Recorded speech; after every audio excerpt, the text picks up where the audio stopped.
What if the difference between staying average and owning your industry isn't luck, but 15 simple rules you can actually use starting today? Mark Cuban's story isn't just about billions, basketball, or Shark Tank. It's about outworking everyone, outlearning everyone, and never asking for permission to win. From selling garbage bags door to door to becoming a billionaire entrepreneur and investor, Cuban built his empire on principles that anyone can follow. So today, we're breaking down his ultimate playbook, the business and life lessons that took him from bartender to billionaire. Stay until the end because this 15 rules might just change how you see your entire business. Mark Cuban never saw a job as just a job. He saw it as a paid education. When he was younger, he did everything from selling garbage bags to teaching dance classes, and he treated every role as a lesson. He once said, "In every job, I told myself, I'm getting paid to learn." So, if you're grinding through a 9-to-5 right now, don't hate it. Harvest it. Extract the skills. The paycheck is your tuition. Your boss is paying you to learn how to win. Mark Cuban is known for being loud, sometimes too loud. He's paid millions in NBA fines just for speaking his mind. But he says that's part of the strategy. Put your opinion out there, he says, and let everyone else react. People are afraid of criticism. He isn't, because every reaction is data. Don't silence yourself to fit in. If you believe in something, own it loudly. Markets crash. Competitors cheat. You can't control outcomes, only effort. Cuban learned this in both business and sports. He says, the only thing you can control is how hard you work. That's it. When his first company sold for $6 million, he didn't celebrate. He got back to work. Early mornings, late nights, reading, studying, building. Because effort, not opportunity, is what separates winners from dreamers. After selling his first business, Cuban launched another one, Broadcast.com, one of the first streaming services in the world. When the market peaked, he sold it to Yahoo for $5.9 billion. A year later, the dot-com bubble burst. Timing was everything. Cuban didn't get lucky. He got strategic. He knew when to cash out and protect his wins. Lesson? Discipline beats nostalgia. Don't hold on to an idea just because it's yours. Selling garbage bags door to door sounds simple, but it taught Cuban everything about business. He wasn't just selling plastic, he was solving a problem. He made people's lives easier. That's what selling is, showing people how life improves after buying. If you can sell, you can survive. If you can sell by serving, you can lead. When Cuban was broke, he'd drive around Dallas and look at big houses. He'd tell himself, one day I'll live there. Then he'd go back to a tiny apartment with 6 roommates and grind harder. Visualization wasn't fantasy, it was fuel. He used it to stay focused when reality didn't match the dream. So ask yourself, what does success look like for you? If you can see it clearly, you can build it deliberately.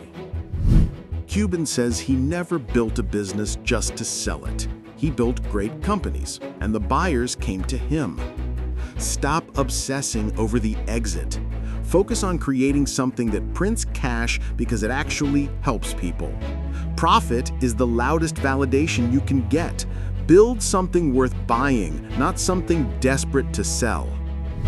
On Shark Tank, Mark Cuban can spot a copycat in 10 seconds. When he does, he's out. He says, if you can't explain why you're different, you're not. Every industry is crowded, but differentiation is the moat. Find what makes you stand out. Faster, cheaper, smarter, or more human, and double down on it. because blending in is business death. Long hours don't equal great work. Cuban measures output, not effort. He says don't brag about hours, brag about progress. Ask yourself, what actually moved the needle this week? What's measurable, repeatable, impactful? Working smart beats working long every single time. After his billion-dollar sale, Cuban didn't gamble at all again. He diversified. He spread risk across sports, tech, media, and film. When the dot-com crash hit, he was safe. That's the power of defense. Everyone wants to attack. Few know how to protect the win. Diversify before you need to. Mark Cuban reads constantly. He says knowledge is his weapon.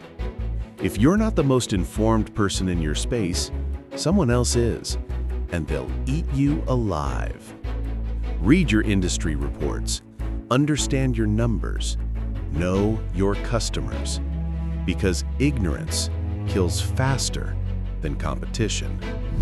Cuban failed plenty of times, but the one time he got it right, it changed everything. You can fail 100 times. You only need one home run. Keep swinging. Mark Cuban says 99% of businesses can start without loans. Because when you owe the bank owns your decisions. He believes in starting lean, using customer revenue to grow. The goal isn't to impress bankers, it's to serve customers. Cuban doesn't hide. TV shows, interviews, podcasts, he uses media to grow his personal brand for free. He treats attention as leverage. Don't wait for PR. Create your own spotlight. Your voice is your marketing budget. Cuban says your customers will tell you exactly how to keep them, if you listen. Instead of squeezing every dollar from one deal, he focuses on relationships that last for years. Your customers are your best consultants. Listen, fix, and serve them better than anyone else. Because retention is the richest form of growth. So here's the Mark Cuban playbook in one breath. Learn for pay. Speak with courage. Control effort. Sell the pain. Build cash, not hype. Be different. Protect your wins. Read more. Fail forward. And serve customers. Apply even 3 of these, and your business will change this year. Apply all 15, and one day, people might call your rise lucky. But we'll both know it wasn't luck. It was effort, strategy, and relentless execution. If you enjoyed this breakdown of Mark Cuban's playbook, hit like, subscribe, and comment below. Which lesson are you applying this week? See you on the next video.